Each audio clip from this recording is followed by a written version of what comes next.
Hey, what's up, you amazing hackers? Hope you're all doing well today. I wanted to talk about 5 ways hackers can steal your money, and I wanted to do this in two aspects. Basically, I wanted to warn some people because, of course, not everybody is as adept as we are, and we know some of these techniques, but we don't know how they're used exactly, and if they're used to steal money, if they're used to steal data, etc. But I also want to give a quick refresher for your OPSEC. So, you're an ethical hacker.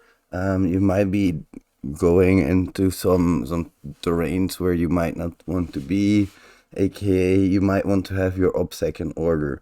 Now, I'm not promoting any black hat stuff at all. I'm just saying keep these things in mind. We'll go over them real quick. So the first one is phishing. Phishing is of course the easiest one, and yet so many people fall for it, guys.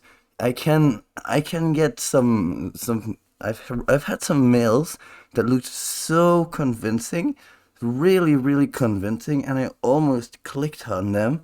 And guys, these scammers, they're smart.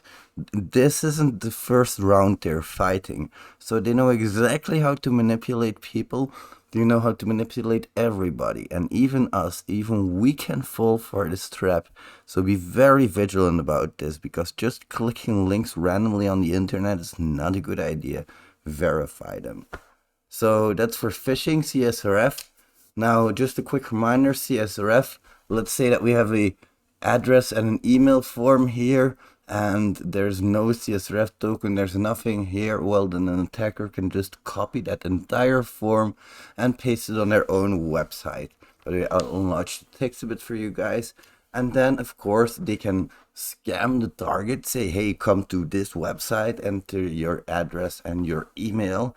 And the scammer has the address and the email. Now, address and email is not that important, but let's say there's money involved, because we all know banking applications and banking forms for entering, oh, I want to send this much money to this person.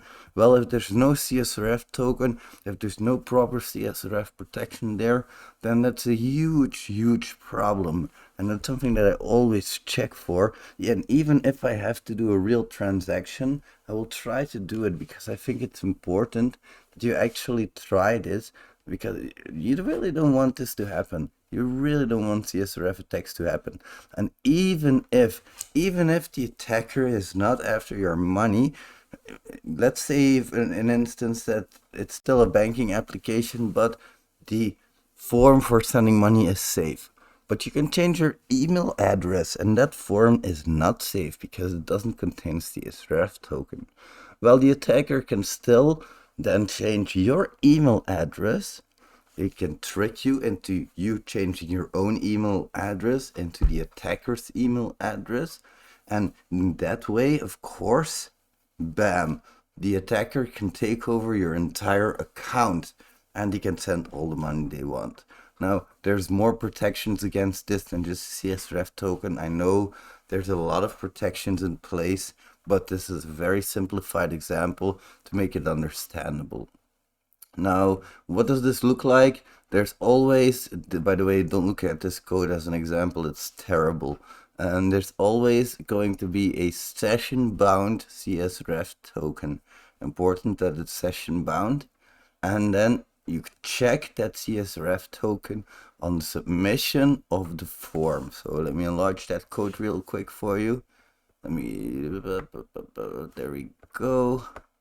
So here we go again. If the session token is empty, then set a new session token. Usually it's going to be in hexadecimals, and in here you can see we take 32 random bytes, we convert them from binary to hexadecimal. We generate the token, that's it. Then we check if the token is valid on submission of the form, because if it's not entered, we simply don't check it. And as you can see in here, my check is not good. If else, it shouldn't happen like this. You should do it properly, of course. But again, I just wanted to give you guys an example. Now, as for cross-site scripting, I love cross-site scripting, and you might be able to tell that from the name. And cross-site scripting can do harm in many ways. It can execute any JavaScript function on the page. It can steal your session cookies.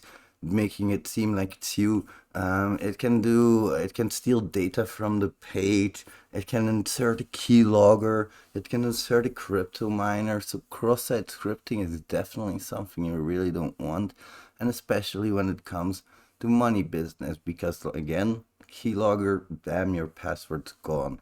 JavaScript can do some great things, and since it's client side, it runs client side, it can do some great things as well. Off to insecure direct object reference, you guys might know this as IDORs. Now, I always talk about first order IDORs and second order IDORs, because I might not be able to access this document directly, the second invoice. I might not be able to access it because it's not mine, but I might be able to export all of the invoices which contains invoice 2. And you have your ND secure direct object reference. You might be able to print a invoice which might have the invoice ID as well. And you have another IDOR possibility there. So I'm always looking for the system to perform the IDOR for me. What developers often forget is that if a system is going to do a request that requires authorization, the authorization should be of the user that is making the request, not of the system itself. And as the last one, broken access control, well, this one is really simple, of course.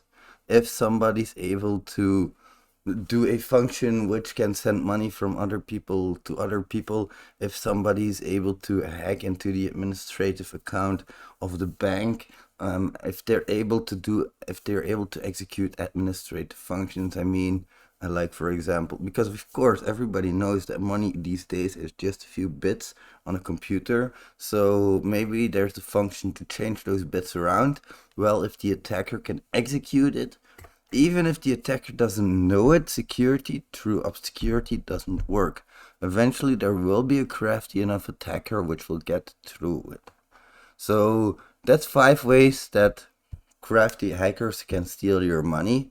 Be aware of those. A few things you can do something against, of course, broken access control, IDOR. The only thing you can do is really just hope that the site doesn't have those, and maybe check if there's an identifier that you can't see data that you shouldn't be able to see. But again, only if you have permission. You should never test things that you don't have permission for. For cross-site scripting, same thing. CSRF tokens, you can check if CSRF token is there. You can see if the CSRF token is validated properly. And for phishing, well guys, just keep your eyes open and don't click any links and mails that come in. Thank you so much for watching, and I hope I will see you in the next one, my lovely rat family. Bye, amazing hackers.